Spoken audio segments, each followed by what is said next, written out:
Hi guys, welcome back to CJ's Keto Kitchen and happy Easter. Today we are going to be making a very fun and simple Easter dessert, and it is going to be orange creamsicle poke cake. So come along with me and let's get started.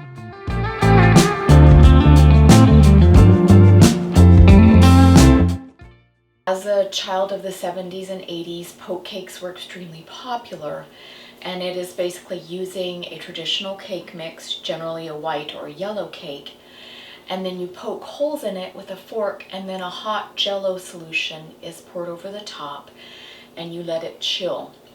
And it makes a very pretty colored design in your cake, so when you cut it you're able to see some beautiful layers.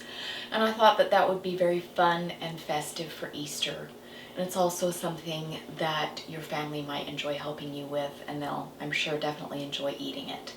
I'm going to be making mine orange flavor, but you could make any flavor that you would like, and I'm going to show you how to use a naturally sweetened homemade Jello product to do this. So let's go ahead and get started.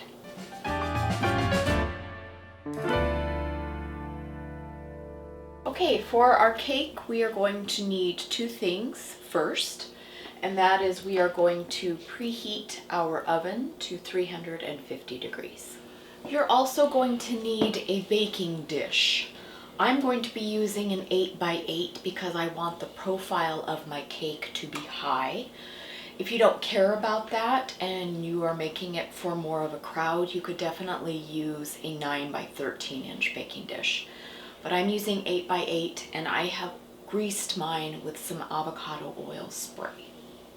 So into our bowl we are going to be putting our dry ingredients. So we need 2 cups of almond flour. I'm going to be sifting all of my dry ingredients just for added smoothness.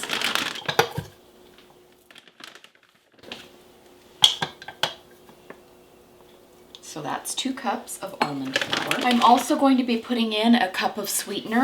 I'm going to be using powdered erythritol because that's what I currently have. You could use any kind of sweetener that you prefer. I usually will buy a confectioner's product because I use that more and it tends to incorporate a little bit better. So I want 1 cup of that.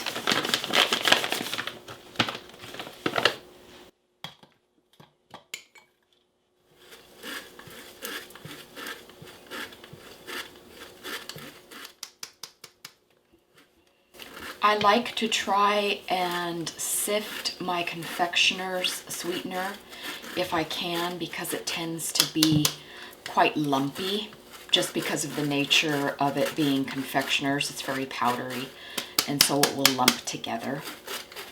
So I'm about halfway into sifting my ingredients, and now I'm going to add our leavener, which is going to be baking powder. And I want 1.5 teaspoons of this, and I have my 1/2 teaspoon, so I'm going to put 3 of these in.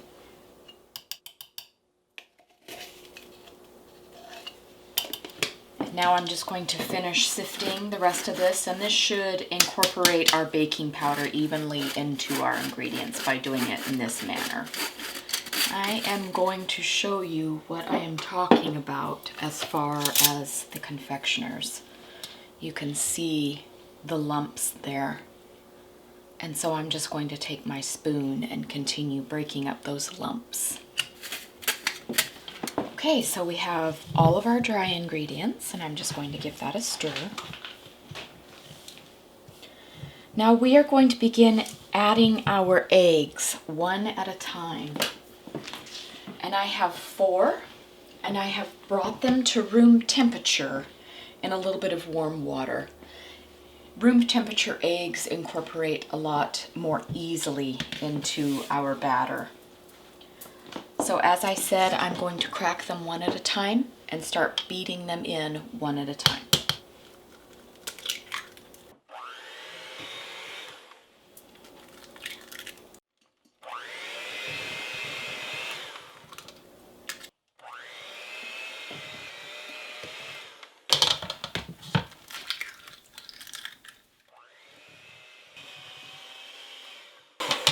Okay, so we have incorporated our eggs. So the next thing that we are going to do is we are going to be adding 1 stick, which is 8 tablespoons of melted butter. If you are in another country and you're using the metric system, it's 4 ounces or 113 grams of butter, and it's melted. I'm going to start putting that in while my mixer is running and just slowly incorporate it into our cake batter. But before I do that, I'm going to add some flavoring. If you were going to be doing a different flavor of poke cake besides orange, you could use vanilla extract or almond or whatever kind of flavor that you like. But because my poke cake is going to be orange creamsicle, I'm going to be using orange extract. And I'm just going to put it into my butter so that it will go around into the cake evenly as I'm mixing. So I'm just going to beat and pour.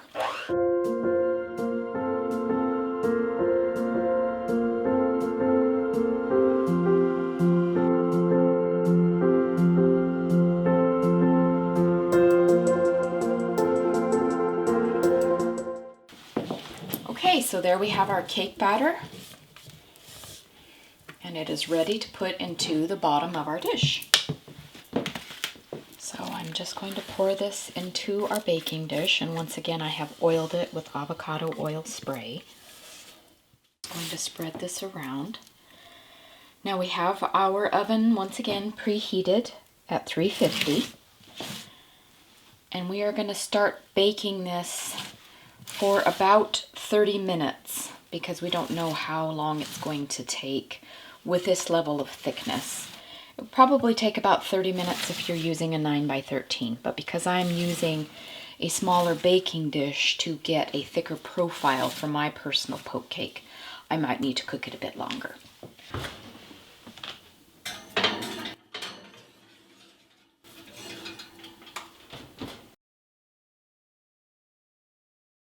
Okay, our cake is cooked and ready to come out.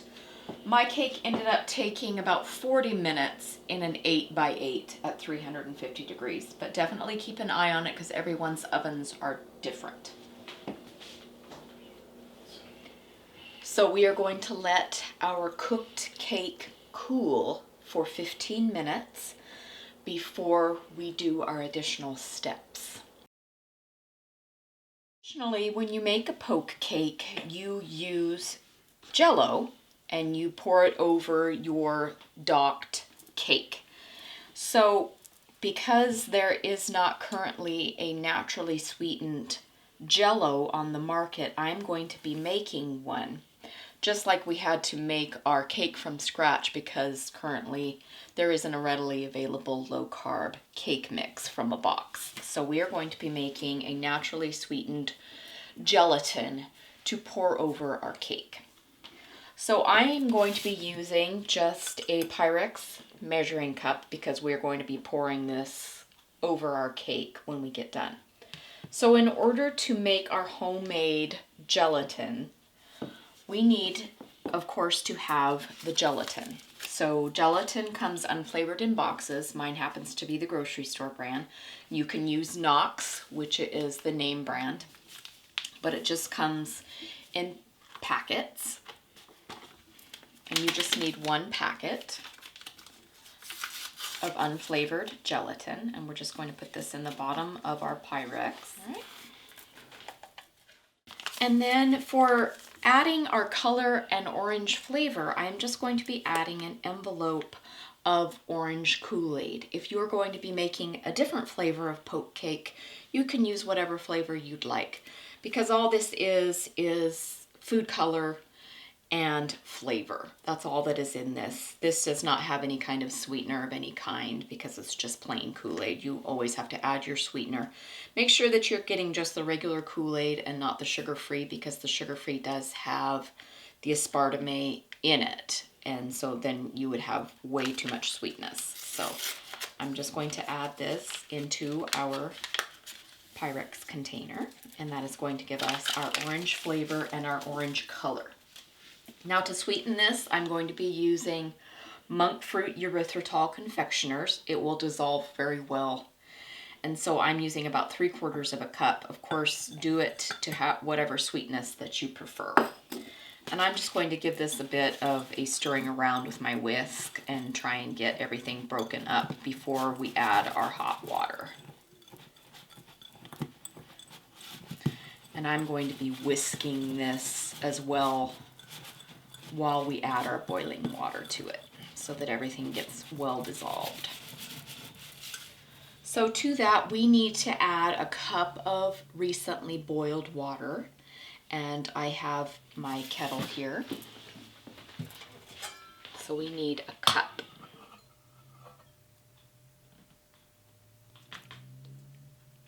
So that is 1 cup of boiling water, and we are going to add that to our gelatin mixture, and we want to whisk that around. And we want to get all of everything off the bottom.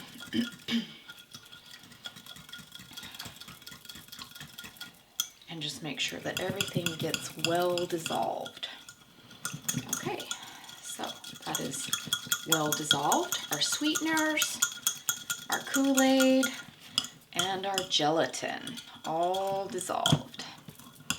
Okay, now if you were just going to make plain gelatin, or, you know, of course it would be orange in this case, you would add an additional 1 cup of cold water, and then you'd put it in the refrigerator to set. But because we are using this in our poke cake, we want just a little less water. So I'm going to be adding only a 1/2 cup of the cold water. And I have 1/2 cup of very cold water from my refrigerator, and it's going to go in as well. So our syrup for our poke cake, if you will, is ready to go. And everything is well dissolved and a beautiful orange color. And it smells very orangey as well. So now we are going to be putting this on our cake, and I will show you how. So we have our freshly prepared low-carb vanilla cake, and it's been cooling for about 15 minutes or so. So what I'm going to do is I'm going to take a fork and I'm going to poke the cake, and this is how it got its name, of course. So I'm just going to do it all over the surface of the cake, as far down as the tines my fork will allow.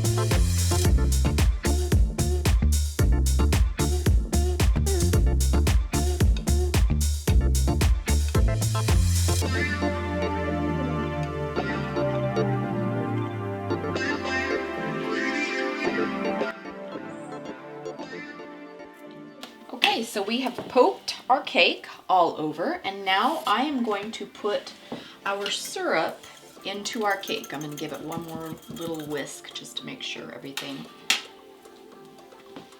And we're just going to slowly pour this over our cake, and it's going to soak in.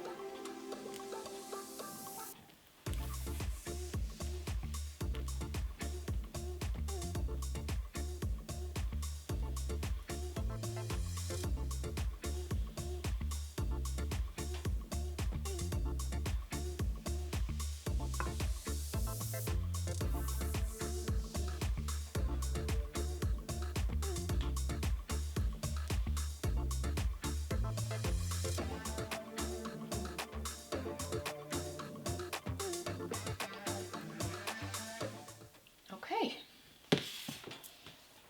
so I have poured our mixture onto our cake, and in order for the gelatin to set up and create our pretty pattern into our light colored cake, we need to let this sit in the refrigerator for at least 3 hours, if not overnight.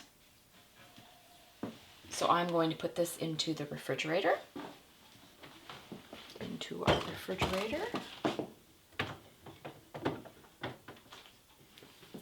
for at least 3 hours, perhaps overnight. That gives our Jello time to set up.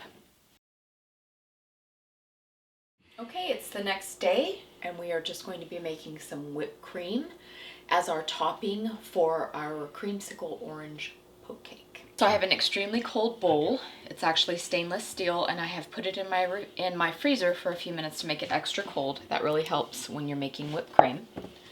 So we want a cup of heavy cream. We're going to be adding confectioner's sweetener to this, about 3 tablespoons. But I'm going to start mixing before I do that. I'm also going to be putting in a little bit of vanilla, just a teaspoon. But I'm going to start whipping my cream before I add the confectioner's erythritol.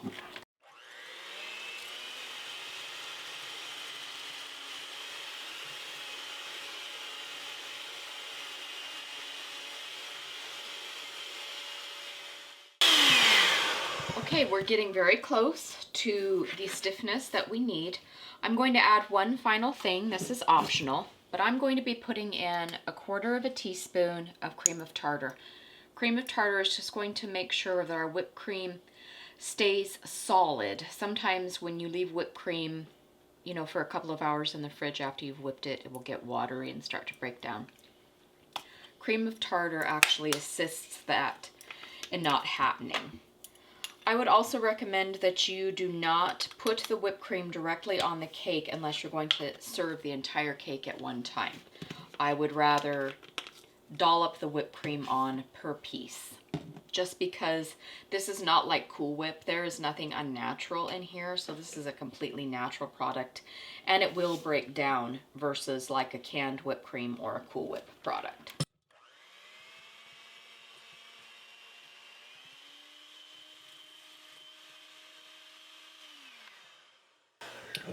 You can see that we're nice and solid. If we go any further, we'll have butter, and we don't necessarily want that now, do we?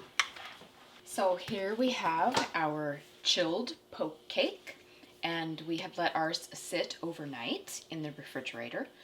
So I'm going to cut into this, and hopefully we will have some beautiful orange inside the cake. And then I'm going to put some whipped cream on top, and we are going to let CJ have a taste.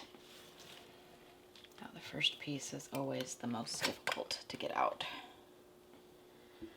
But you can see the variegation of color there between the orange and the white.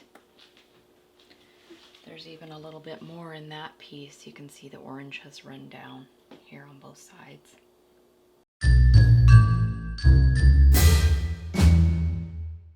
Hi. So it is time for our Easter dessert. And Yep. This year we made an orange creamsicle poke cake. I'll flip it around. Yeah, you can see the striping pretty good from that direction. Right. All right, give it a taste. Okay.